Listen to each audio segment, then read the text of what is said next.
Proel governor. This is the schematic diagram of Proel governor. Proel governor is a different type of governor in which the fly balls are connected to the spindle using extended arm. So this is an extended arm. The fly balls are mounted on this additional arm. Like Porter governor, the Proel governor also has central weight. So this is the central weight which increase the speed of rotation. Proel governor function much more accurately than other governors and maintain a constant function without any delay. Let's see the construction of Proel governor. The Proel governor has the following parts: spindle, so this is the spindle, central weight, arm, extended arm, so this is an extended arm, fly ball, then finally sleeve. The spindle is connected to the engine, so this is spindle, this spindle connected to engine, and its rotation speed increases and decreases with speed of the engine. The spindle has central load to increase the speed of rotation. Two arms are pivoted at the top of the spindle. So arm 1, arm 2, both arm pivoted on top of the spindle, and these two arm connected to extended arm. So this is an extended arm which are connected to fly ball. The other end of the two arms are pivoted to top of the spindle is connected to the sleeve and move sleeve up and down. So if you see, totally there are 4 arms, 2 upper arms connected to top of the spindle and 2 lower arms connected to bottom of the spindle, sleeve. The sleeve actuates the mechanism which open and close the throttle valve. So there will be a mechanism attached to the sleeve which control the opening and closing of valve. The sleeve have stopper in up and down to limit its movement. When the load on engine decreases, the speed of the engine increases suddenly,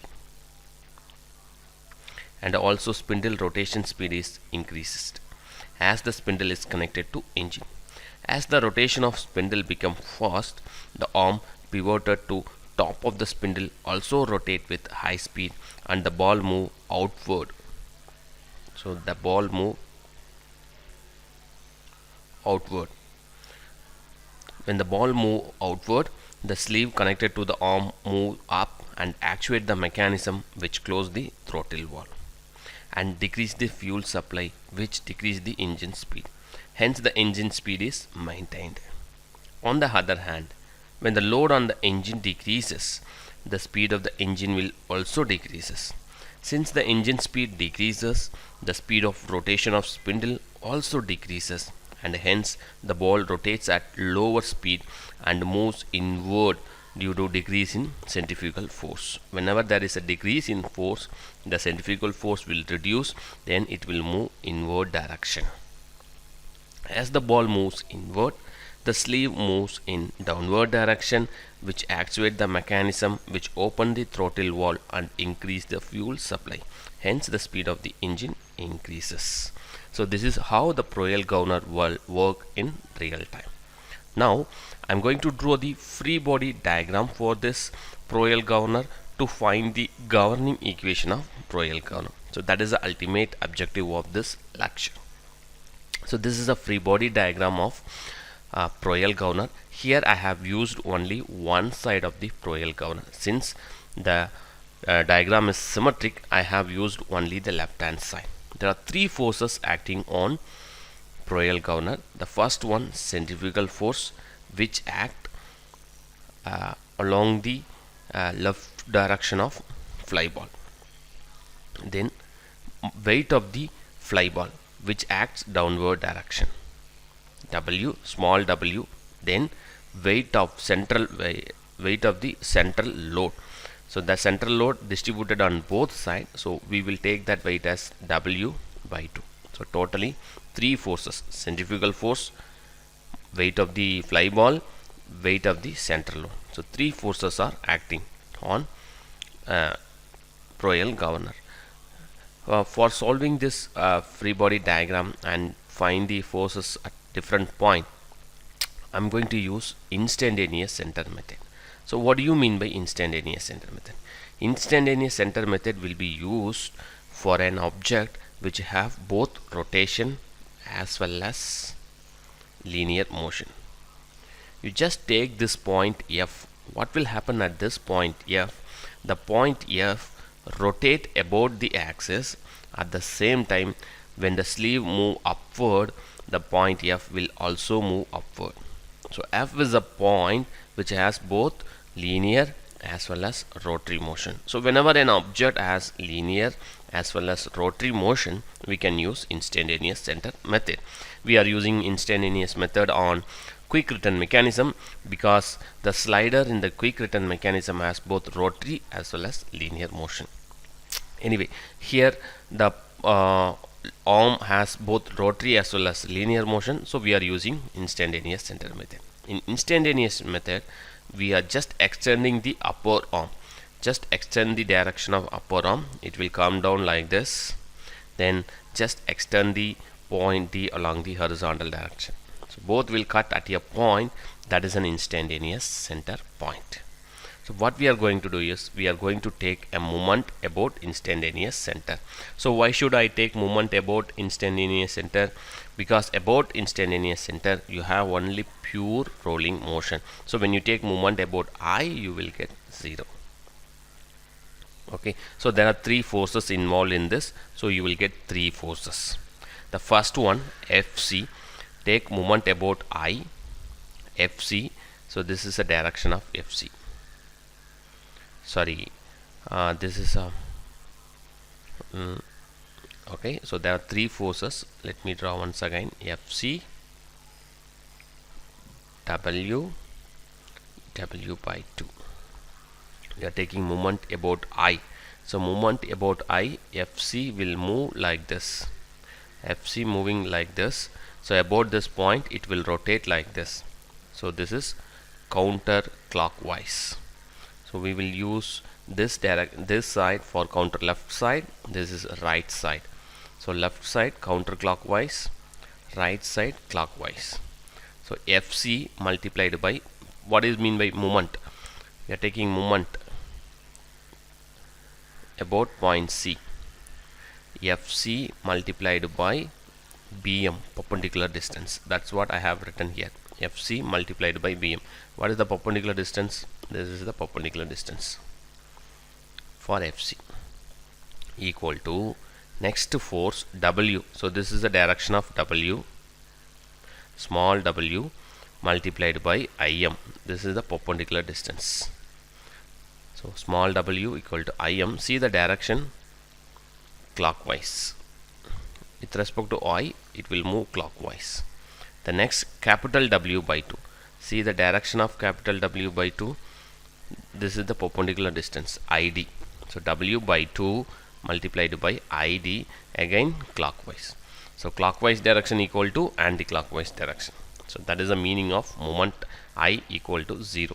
So Fc equal to Bm, Fc multiplied by Bm equal to W multiplied by Im plus W by 2 multiplied by ID.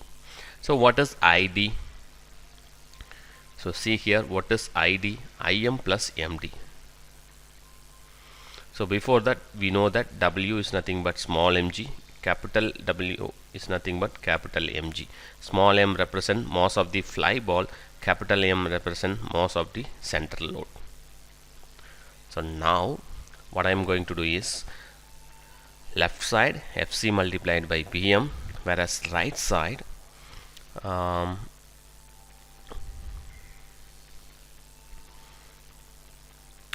going to introduce the term Fm. Okay, so take Fm, introduce the term Fm divided by Fm. So Fm divided by Fm 1. So there is no problem. But what I'm going to do is I'm going to multiply this Fm inside. So Mg multiplied by Im divided by Fm plus Mg by 2 already there. What is ID? Check here. Let me erase everything. at this point so that you will get clear idea what is ID. Im plus MD, that is ID, Im plus MD. That's why I have written Im plus MD divided by same Fm. So what is the reason for multiplying Fm inside that equation? Then only we will get some conversion. So we want to remove all these terms. Then what will happen next? So here I have Fm. So in this Fm multiplied inside, then move this Bm here, you will get Fm divided by Bm, then Mg constant, Im divided by Fm. See here, what is Im divided by Bm? So let me mark it here. So this is Im. So where is Bm? Fm. So here I have Fm. So tan alpha equal to opposite side divided by adjacent side. Opposite side Im, adjacent side Fm. So I can replace this term by tan alpha. So that's why we are multiplying the whole term with Fm by Bm. So now I can replace Im by Fm by tan alpha. Then Mg by 2, again Im by Fm tan alpha, similar to this one. Then Md by Fm. Where is Md? So see here, this is Md, again Fm. So here tan beta, opposite side Md, adjacent side Fm. So I can replace this term, second term, with tan beta.